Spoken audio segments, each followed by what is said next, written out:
E já que falamos nessa nova lei americana, a IEPA, presta bem atenção nisso aqui. Vem mais uma pancada aí pela frente na cabeça dos ministros da mais alta corte brasileira. Sabia disso? Está em andamento. O presidente Donald Trump prepara uma nova ofensiva internacional que pode atingir em cheio os ministros do Supremo Tribunal Federal do Brasil. Fontes próximas à equipe republicana revelam que Trump pretende acionar a International Emergency Economic Powers Act, a IEPA, uma poderosa legislação americana que permite a imposição de sanções contra indivíduos estrangeiros considerados ameaça à segurança nacional ou aos interesses dos Estados Unidos. Promulgada em 1977, a IEPA tem sido uma ferramenta usada com frequência por diferentes administrações americanas para congelar bens, bloquear transações e proibir relações comerciais com alvos externos, de países como Irã e Coreia do Norte a oligarcas russos e grupos terroristas. O novo plano de Trump, no entanto, carrega uma característica inédita: mirar integrantes do sistema judiciário de um país democrático, alegando violações graves de direitos humanos, abuso de poder e censura institucionalizada no Brasil. A estratégia em estudo prevê incluir ministros do STF em uma lista de sanções individuais, algo semelhante ao que foi feito com autoridades de regimes autoritários. A medida, se levada adiante mesmo, poderia bloquear bens nos Estados Unidos, impedir viagens pelo mundo e cortar o acesso ao sistema financeiro internacional de nomes da cúpula do judiciário brasileiro. Nos bastidores cresce a tensão diplomática. A aproximação entre líderes conservadores dos dois países tem colocado a atuação do STF no radar de organismos internacionais e grupos que defendem a liberdade de expressão e os direitos civis. Com o aumento das críticas ao Supremo por decisões consideradas arbitrárias, a ofensiva liderada por Donald Trump promete escalar um embate entre soberania nacional e responsabilidade internacional e reacender o debate sobre o papel das cortes institucionais no mundo democrático. Então, já que estamos falando disso, vamos entender agora a diferença e o poder entre as duas leis americanas. O objetivo da IEPA é permitir que o presidente dos Estados Unidos controle transações econômicas em situações de emergência que afetem a segurança nacional, política externa ou economia dos Estados Unidos. E como ela funciona? Quando o presidente declara uma emergência nacional relacionada a uma ameaça externa ou interna que envolva questões econômicas, a IEPA permite que ele faça o seguinte: congele ativos e propriedades de pessoas, empresas ou governos estrangeiros. Proíba transações financeiras e comerciais com determinados países, organizações ou indivíduos. Controle de importações e exportações. Regule o comércio exterior para proteger os interesses nacionais. E por que essa lei é importante? A IEPA é uma ferramenta poderosíssima para os Estados Unidos aplicarem sanções econômicas, como aquelas contra países ou entidades envolvidos em terrorismo, proliferação de armas, violações de direitos humanos, olha aí, ou outras ameaças à segurança dos Estados Unidos. Exemplo de uso: sanções contra países como Irã, Coreia do Norte e Rússia. Bloqueio de ativos de grupos terroristas. Controle de comércio com regimes considerados hostis. A IEPA é uma lei ampla que permite ao presidente dos Estados Unidos impor sanções econômicas em emergências nacionais ligadas à segurança nacional, política externa ou economia. Como acabamos de dizer, dá ao presidente autoridade para bloquear ativos, restringir comércios no mundo inteiro e transações financeiras com países, grupos ou indivíduos. é usada para situações mais gerais e abrangentes, como sanções contra países inteiros ou em resposta a ameaças graves. Já a Lei Magnitsky é uma legislação mais específica, criada inicialmente para punir indivíduos ligados à corrupção e abusos de direitos humanos. Ela permite basicamente o mesmo que a IEPA, como o congelamento de bens e proibição de entrada nos Estados Unidos de pessoas envolvidas em violações de direitos humanos e corrupção. É uma ferramenta muito boa, direcionada principalmente para responsabilizar indivíduos específicos, não países inteiros. Entendeu? Comparação de poder entre as duas é a seguinte: a IEPA tem um escopo mais amplo e geral, sendo uma base legal para ações econômicas em várias situações de emergência.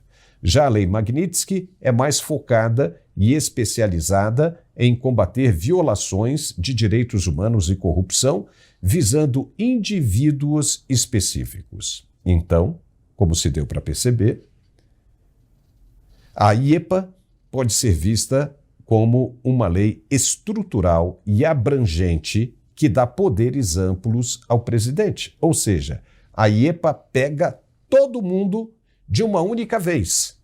E não é necessária a avaliação de mais ninguém, do Congresso, do Departamento de Justiça. Ninguém. Basta o presidente decidir e acabou. Vamos conversar hoje com o nosso analista e professor Marcos Pisolato. Seja muito bem-vindo, Pisolato. Quando a gente acha que o bicho vai apenas pegar, a gente descobre que ele pode fazer coisa ainda pior, né? O que você achou dessa nova possibilidade de sanção contra os ministros brasileiros? Olá, Paulo. Olha, ventos fortes, cada vez mais fortes. A gente não vai poder alegar em nenhum momento que não faltaram bandeiras de aviso, né? A gente já está bem afundado nesse fosso diplomático, mas a gente ainda consegue enxergar a superfície. Eu torço para que a gente não chegue num ponto sem retorno, onde a gente de fato cai nesse grupo seleto de tiranias, como Coreia do Norte, China, Irã. Nenhum de nós quer estar nesse grupo. O que a gente está vendo é que o Brasil está insistindo por um projeto maquiavélico de poder, de permanência no poder, com uma atuação muito clara, totalmente fora do direito legal, totalmente linhas da Constituição, uma questão de vaidade e poder, e continuam insistindo, e eu percebo que se falta às nossas lideranças políticas a percepção diplomática, que o que o Trump está fazendo é dar sinais. Ele não quer punir o Brasil, ele não quer rivalizar economicamente com o Brasil, muito menos diplomaticamente. Até porque ele sabe que se nós seguirmos nessa toada, vai restar para a diplomacia brasileira cair no colo de ditaduras comunistas. E a gente não quer isso, nem Trump quer. Então ele levanta essas bandeiras. Olha, gente, há possibilidade de uma lei ser aplicada, há uma possibilidade de nós ampliarmos mais ainda, como você bem disse sobre a IEPA, uma questão estrutural, estender isso a tudo, vai interferir, por exemplo, em empresas, em sistemas bancários, que possam, por acaso, esses ministros, ou essas pessoas que estão envolvidas, ou que estariam envolvidas sobre uma possível sanção econômica, as empresas às quais eles se associam, a bancos, por exemplo, seria um prejuízo gigantesco para essas empresas e para essas estruturas financeiras. Eu acho que o que ele está fazendo é sinalizar, ele está avisando a gente, não uma, não duas, não três, não quatro, dezenas de vezes. A presença do almirante há pouco tempo no Brasil não é por falta de aviso. O Trump está tentando, de todas as maneiras, mostrar para o Brasil que quer levar o Brasil para o lado dele. Claro que ele está subindo o tom, porque uma coisa é você diplomaticamente avisar, olha, nós queremos a defesa dos direitos fundamentais, vocês não devem mexer com estruturas que envolvem empresas americanas. A gente começou ontem, né, dia 4, a discussão. Enfim, a gente já sabe até qual vai ser o resultado final, de repente, de derrubar o artigo 19 do Marco Civil da Internet, dando, claros sinais de que o Brasil poderia, a qualquer momento, derrubar qualquer rede social. A grande maioria delas pertence a empresas americanas. Ou seja, é isso que o Trump está falando. Vocês querem mesmo seguir esse caminho? Veja, o que o Trump está fazendo agora é o seguinte: chegou com uma lei de 1977, essa IEPA. ela é muito mais forte do que a Magnitsky. As duas têm basicamente o mesmo princípio, o mesmo poder de destruição.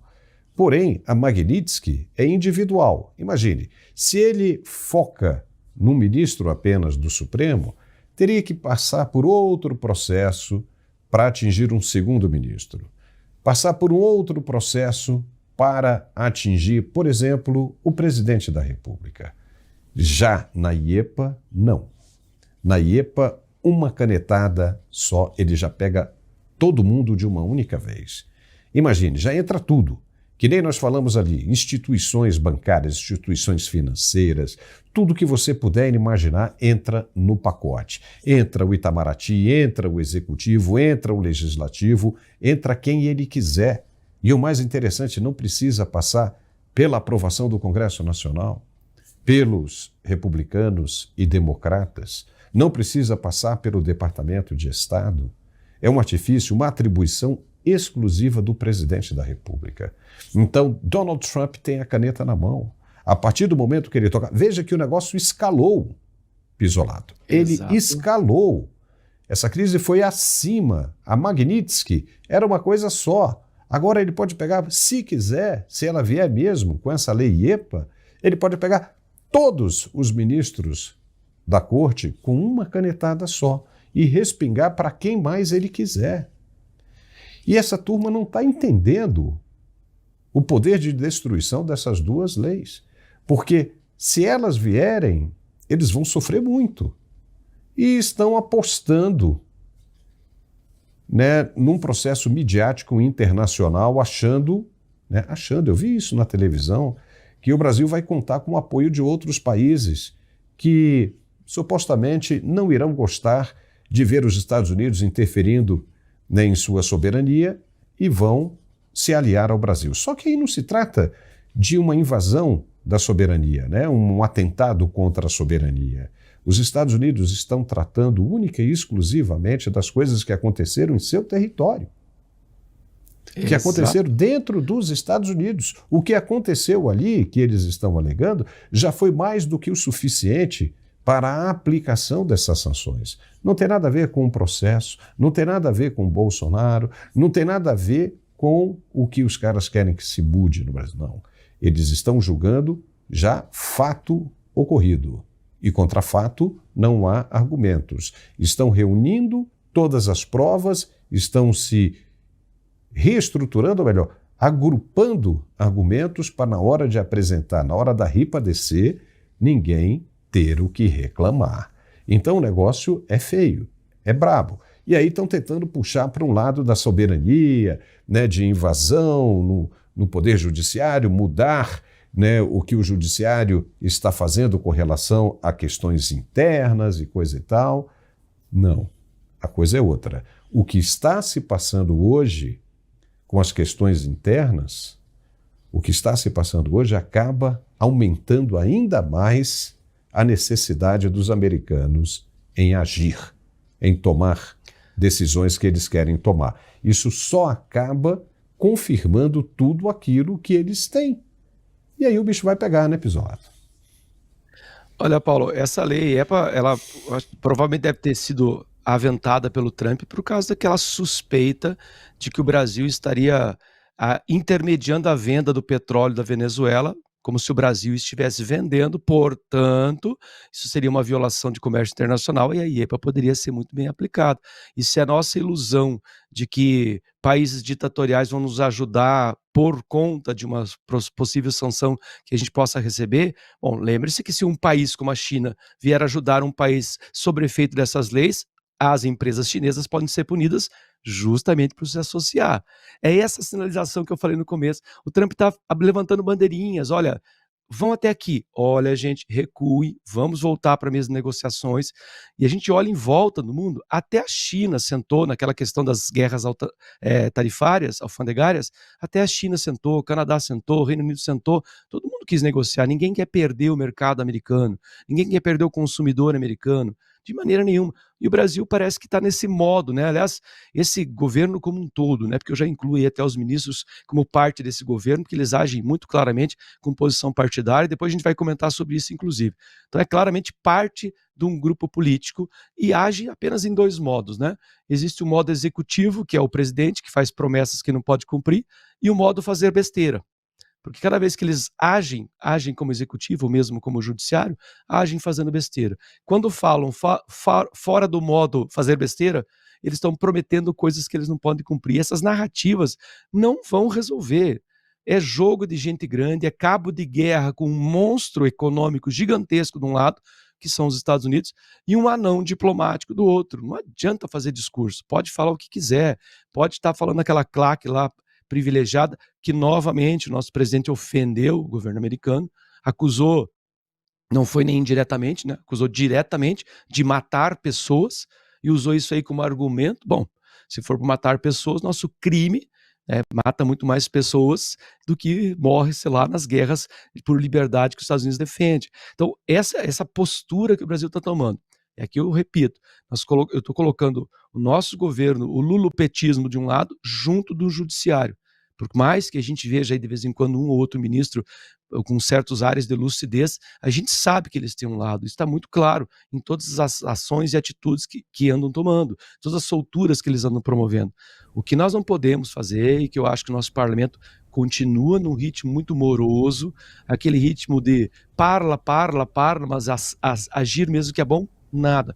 Se o parlamento não tomar uma atitude corajosa, porque nessa hora a gente precisa de políticos com coragem, o que vai acontecer? Nós vamos começar uma debandada de parlamentares perseguidos pela Suprema Corte, que vão começar a fugir do Brasil, e aquele brasileiro que não consegue fugir, e aquele jornalista que não consegue fugir, e aquele comentarista que não consegue fugir. Vão fugir todos os supostos políticos brasileiros? Não, é preciso enfrentar, é preciso uma voz mais alta aí, é preciso repensar como vai funcionar esse jogo político. Nós vamos esperar 2026, vamos esperar todo o sistema estar mais corroído do que já está, todas as instituições mais corroídas que já estão. Como a gente vai reconstruir isso depois? Com uma lei Magnitsky, com uma lei EPA em cima do Brasil. Como reconstruir o Brasil? A gente tem que acelerar. Eu sei que é preciso ter paciência, mas o nosso parlamento precisa tomar uma atitude corajosa, virtuosa. Senão, talvez a gente não enxergue mais a superfície desse poço.